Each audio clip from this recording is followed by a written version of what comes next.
ఈరోజు మనకు స్వాతంత్రం ఉంది అంటే దానికి కారణం ఎంతోమంది దేశభక్తి కలిగిన వాళ్ళు, దేశ పౌరులు కూడా ఎంతోమంది త్యాగాలు చేశారు.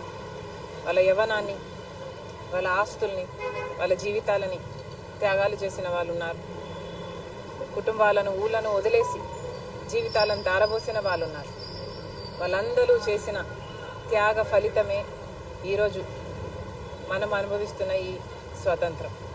వాళ్ళందరికీ కాంగ్రెస్ పార్టీ తరఫున మనస్ఫూర్తిగా, వారికి, వారి కుటుంబాలకు మనస్ఫూర్తిగా గౌరవించుకుంటూ, నమస్కరించుకుంటూ కృతజ్ఞతలు తెలుపుతుంది కాంగ్రెస్ పార్టీ. ఈరోజు భారతదేశంలో గత 10 సంవత్సరాలుగా అధికారంలో ఉన్నది బీజేపీ పార్టీ.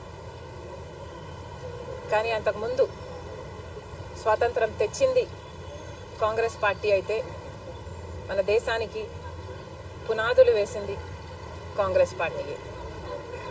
మన రాజ్యాంగాన్ని రూపకల్పన చేసింది కాంగ్రెస్ పార్టీయే. ప్రగతికి పునాదులు వేసింది కాంగ్రెస్ పార్టీయే.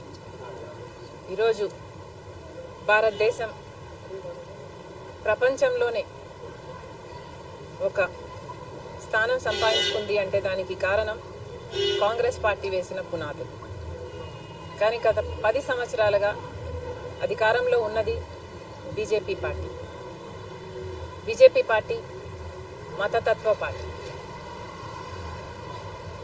బీజేపీ పార్టీ అరాచకాలు 10 సంవత్సరాలుగా చూసాం. ఈరోజు గత వారం రోజులుగా చూస్తున్నాం. హర్ ఘర్ తిరంగా అని ఒక క్యాంపెయిన్ మొదలుపెట్టారు మోదీ గారు.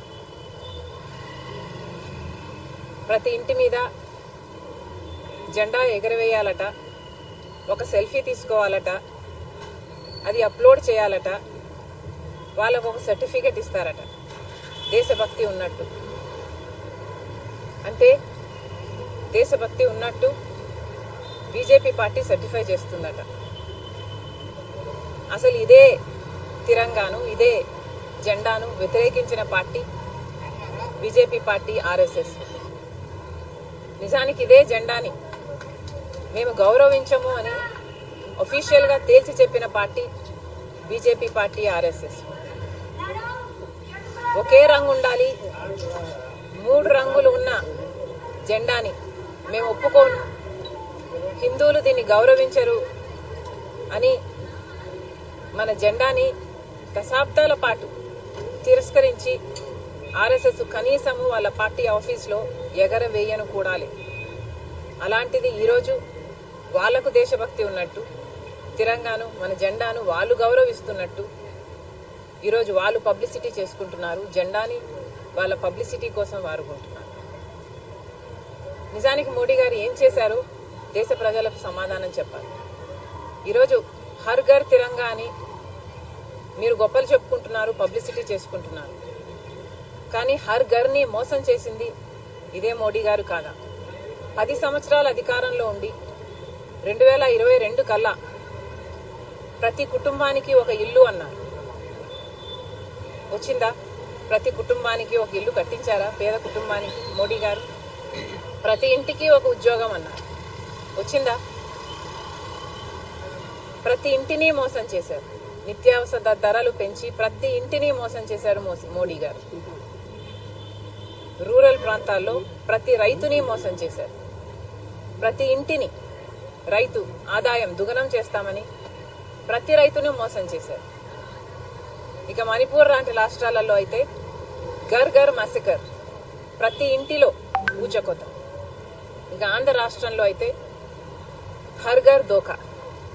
10 సంవత్సరాలుగా ప్రత్యేక హోదా ఇస్తామని మన వాగ్దానం అయితే ప్రత్యేక హోదా ఇవ్వకుండా, విభజన హామీలలో ఏ ఒక్కటి నెరవేర్చకుండా ప్రతి ఇంటిని మోసం చేశారు మోడీ గారు. మరి ఈరోజు మోడీ గారు ఏం సమాధానం చెప్తారు? ఆంధ్ర రాష్ట్ర ప్రజలకు, దేశ ప్రజలకు సమాధానం, సంజాయిషి ఇచ్చుకోవాల్సిన అవసరం ఉంది. ఒకవైపు మన రాజ్యాంగమే ఇబ్బందుల్లో పడింది, ప్రమాదంలో పడింది. ఈరోజు మన రాజ్యాంగాన్ని కాపాడుకోవాల్సిన బాధ్యత ప్రతి పౌరునికి ఉంది. రాజ్యాంగాన్ని మారుస్తామని మోడీ గారు ఎన్నోసార్లు వాళ్ళ చేష్టల ద్వారా వాళ్ళ మాటల ద్వారా రాజ్యాంగాన్ని గౌరవించినట్టు మాట్లాడటం జరిగింది. మరి ఈరోజు మన ప్రజాస్వామ్యాన్ని కాపాడుకోవాలన్నా రాజ్యాంగాన్ని కాపాడుకోవాలన్నా కాంగ్రెస్ పార్టీ అధికారంలోకి రావాల్సిన అవసరం ఎంతైనా ఉంది. ఒకవైపు మతతత్వ బీజేపీ పార్టీ ఉంటే ఇంకోవైపు రాహుల్ గాంధీ గారు ప్రేమ కోసం, సోదరభావం కోసం, ఐక్యత కోసం పాదయాత్రలు చేశారు. మరి దేశానికి పునాదులు, ప్రగతికి పునాదులు వేసిన కాంగ్రెస్ పార్టీ అధికారంలో ఉండాల్సిన అవసరం ఈరోజు ఎంతైనా ఉంది. లేకపోతే మన ప్రజాస్వామ్యమే కాదు, మన రాజ్యాంగమే కాదు ప్రజాస్వామ్యం కూడా ఇబ్బందుల్లో పడే పరిస్థితి ఈరోజు ఉంది. మరొక్కసారి దేశ ప్రజలందరికీ శుభాకాంక్షలు తెలియజేసుకుంటూ కాంగ్రెస్ పార్టీ ప్రజల పక్షాన ఉంటుంది అని మరొకసారి వాగ్దానం చేస్తూ సెలవు. జగన్ రాహుల్ గాంధీ గారిని కలుస్తున్నారు అనే విషయాన్ని ఎలా వాస్తవం లేదు. Thank you.